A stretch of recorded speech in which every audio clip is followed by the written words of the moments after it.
कभी सोचा है कि हमारी हर सांस में कितनी शक्ति छिपी हो सकती है? आज हम प्राणायाम की दुनिया में एक गहरा गोता लगाने वाले हैं। ये एक ऐसी प्राचीन तकनीक है जो सिर्फ सांस लेने और छोड़ने से कहीं कहीं ज्यादा है। ये उस जीवन ऊर्जा को जगाने का विज्ञान है जो हम सबके अंदर मौजूद है। ये सवाल हम सबके मन में कभी न कभी तो आता ही है। आखिर वो कौन सी चीज है जो हमें चलाती है, जो हमें जिंदा रखती है? प्राचीन योग विज्ञान में इसी को प्राण कहा गया है, हमारी जीवनी शक्ति, हमारी लाइफ फोर्स। तो ये जो शब्द है प्राणायाम, चलिए इसको थोड़ा तोड़कर समझते हैं। पहला हिस्सा है प्राण, यानी हमारी वो वाइटल लाइफ फोर्स, और दूसरा हिस्सा है आयाम, जिसका मतलब है विस्तार करना या मुक्त करना। तो प्राणायाम का असल मतलब हुआ अपनी जीवन शक्ति का विस्तार करना, उसे पूरी तरह से आजाद करना। तो आज इस सफर में हम कहाँ कहाँ जाएंगे? देखिए, सबसे पहले हम अपनी जीवन शक्ति को खोलने की बात करेंगे, फिर शरीर के अंदर के एनर्जी मैप को समझेंगे, उसके बाद उन 10 जबरदस्त अभ्यासों को जानेंगे जो इस ऊर्जा को कंट्रोल करते हैं, और आखिर में ये देखेंगे कि अपनी अंदरूनी हालत पर महारत कैसे हासिल की जाए। चलिए अब जरा शरीर के अंदर चलते हैं और उस नक्शे को देखते हैं जिस पर ये सारी ऊर्जा बहती है। इसे समझने के लिए हमें 2 चीजों के बारे में जानना होगा, नाड़ियां और चक्र। यही हमारे शरीर का पूरा एनर्जी मैप बनाते हैं।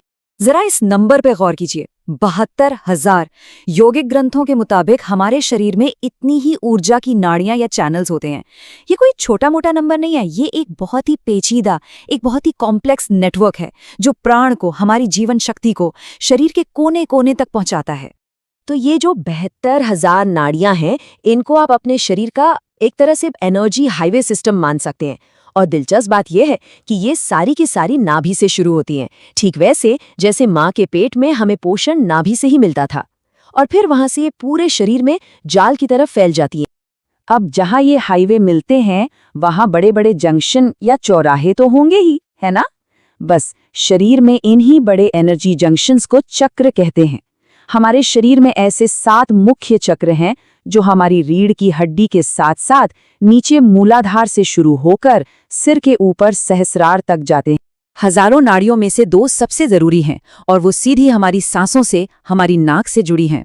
हमारी जो बाईं नासिका है वो है चंद्र नाड़ी, ये शरीर को ठंडक और शांति देती है।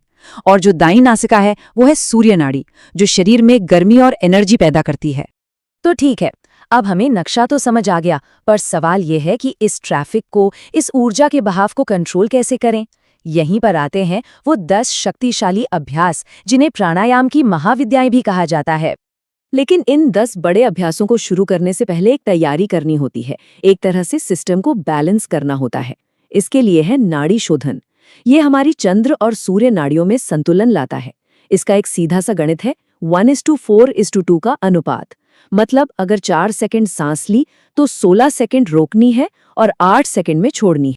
तो एक बार जब बैलेंस बन गया तो सबसे पहले आते हैं एनर्जाइजर्स, यानी वो अभ्यास जो शरीर में ऊर्जा भर देते हैं। ये हैं सूर्यभेदी और भस्त्रिका।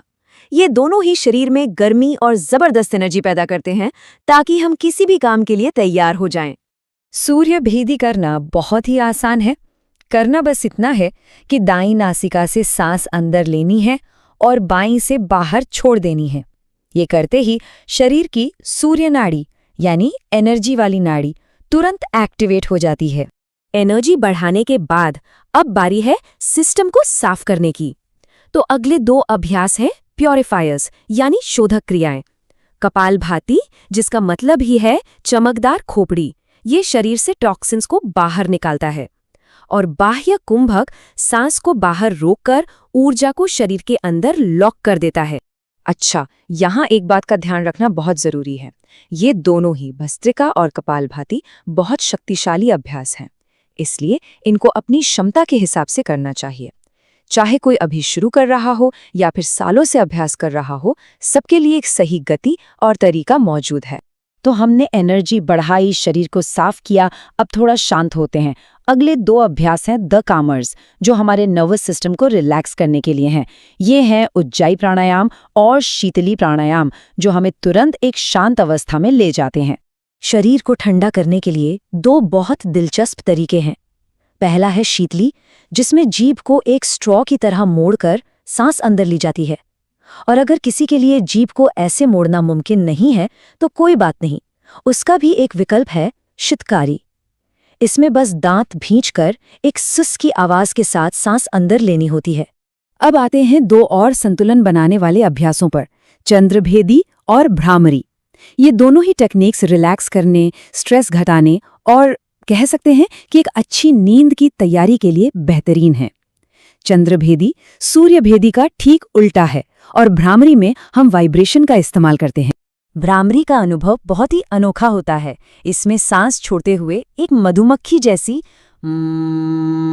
ऐसी गुनगुनाने की आवाज निकालनी होती है, और ये जो वाइब्रेशन पैदा होती है ये सीधा हमारे दिमाग पर, हमारे नर्वस सिस्टम पर असर करती है और उसे फौरन शांत कर देती है। और अब आते हैं आखिरी दो अभ्यासों पर।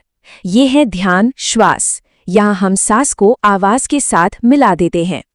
उद्गीत यानी ओम का जाप एक बहुत ही शक्तिशाली अभ्यास है जो हमें ध्यान की गहरी अवस्था में ले जाता है, और इसी के साथ ये 10 महाविद्याएं पूरी होती हैं। तो ये तो हुई सारी तकनीकें, लेकिन सवाल ये है कि आज की भागदौड़ भरी जिंदगी में इनका क्या फायदा है? चलिए अब इसी पर बात करते हैं, क्योंकि नियमित अभ्यास से हम अपनी अंदरूनी हालत पर पूरी तरह काबू पा सकते हैं। और ये बात शायद सबसे जरूरी है कि हमारी सांस हमारे शरीर की केमिस्ट्री को सीधा सीधा बदल सकती है। जैसा कि कहा जाता है, एक एसिडिक बॉडी बीमारियों का घर होती है, जबकि एक एल्कलाइन बॉडी में जीवन फलता फूलता है। प्राणायाम उस संतुलन को बदलने की चाबी है। तो कुल मिलाकर देखें तो फायदे अनगिनत है। इमोशनल कंट्रोल से लेकर स्ट्रेस और एंग्जाइटी कम करने तक, एनर्जी और वाइटैलिटी बढ़ाने, फोकस और क्लैरिटी सुधारने, बॉडी को डिटॉक्स करने, यहाँ तक कि नींद की क्वालिटी बेहतर करने में भी ये मदद करता है। तो ये सारी जानकारी सिर्फ सुनने या जानने के लिए नहीं है, ये असल में करने के लिए है। असली बदलाव तो तभी आएगा जब इसे रोज की जिंदगी में उतारा जाएगा। पहला कदम उठाने का समय अब है। एक इंसान एक दिन में 20,000 से भी ज्यादा बार सांस लेता है। जरा सोचिए, इतनी सारी सांसों में से बस कुछ सांसें अगर होश में सचेत होकर ली जाएं तो जिंदगी बदल सकती है। सवाल बस इतना है कि हम में से कितने लोग ऐसा करने का फैसला करते हैं।